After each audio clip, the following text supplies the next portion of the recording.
అదే అన్నాడు, నీకు ఉచ్చం నీచం వాయు వరుసలు ఏం లేవు. ఇక వరుస లిస్ట్ రాసుకున్నారు. రెడ్ బుక్ రాజ్యాంగం. రెడ్ బుక్లో ఎవడెవడున్నాడు ఆయన మానసికంగా వేధించాలి, కేసులు కట్టి లోపేయాలి, సునకానందం పొందాలి. దీనికి వస్తుంది తప్ప ఏముంది? బాధితులు అవుతాడు. మీరు చెప్పినట్టు జోగి రమేష్ కుటుంబం బాధిత కుటుంబం అవ్వాలి, కానీ వీళ్ళనే నేరాంగం చేసినట్టుగా ముద్దాయిలు చేశారు. సిఐడిలో కేసు కట్టారు, ఇక్కడ కేసు కట్టారు. 2 కేసులు, ఒకే సంఘటనకి 2 కేసులు కట్టారు. ఏం చేసినా సరే నీ మానసిక ఆనందం తాత్కాలికం, వెనక్కి తగ్గేది లేదు.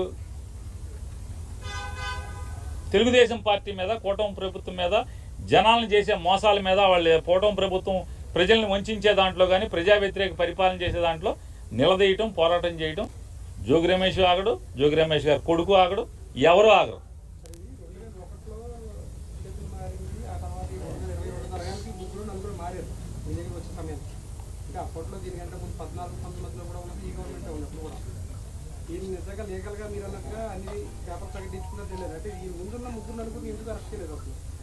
సార్ ఇయే కాదండి, అగ్రిగోల్డ్ ఆస్తులు బోల్డన్నీ ఉన్నాయి. చంద్రబాబు నాయుడు గారు మనుషులే కొనుక్కున్నారు అగ్రిగోల్డ్ ఆస్తులు. చంద్రబాబు నాయుడుతో రోజు పక్కన ఉండేవాళ్ళే కొనుక్కున్నారు. ఎవరిని అరెస్టులు చేయరు. ఇది అగ్రిగోల్డ్ ఆస్తి కాదు, అగ్రిగోల్డ్ జీవోలో ఇచ్చిన సర్వే నంబరు కాదు. పోనీ గవర్నమెంట్ నిజంగానే ఆ నంబర్ తీసుకుని సర్వే చేస్తే ఈ భూమి అయితే పోనీ మన జోగి రమేష్ గారు వాళ్ళ కుటుంబాన్ని ఏదోటి వేధించవచ్చు. అది కాదు కదా. ఆ సర్వే నెంబర్ తీసుకొచ్చి ఫీల్డ్ సర్వే చేసినా కూడా ఆ భూమి ఇది కాదు. ఆ భూమి ఎక్కడ ఉంది, ఈ భూమి ఎక్కడ ఉంది. నిజంగానే జోగి రమేష్ గారి కుటుంబం తప్పు చేస్తే ఎవరైనా ఎందుకు వస్తారు? ఎవరైనా జోగి రమేష్ గారు మాత్రం బాధపడేదే ఉంటుంది.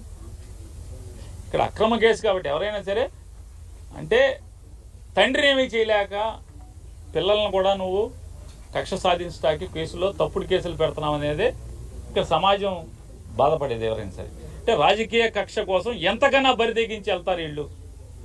తండ్రిని ఏమీ చేయలేక కొడుకుని అన్యాయంగా అక్రమంగా ఇరికిస్తున్నారని చెప్పింది.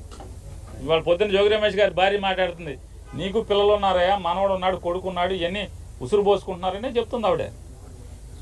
నిజంగా చేసి ఉంటే మమ్మల్ని లోపల ఏమని చెప్తున్నారు, ఉరేసుకుంటామని చెప్తున్నారు కదా రమేష్ గారు. నిజంగా ఇది తప్పే అయిన కనుక నిరూపిస్తే ఖచ్చితంగా మేము ఉండమని చెప్తున్నాడే. ఈ పాపాలకు అంతం లేదు. ఖచ్చితంగా ఈ పాపాలని పటాపంచలు చేసేదానికి అందరం పోరాడతాం.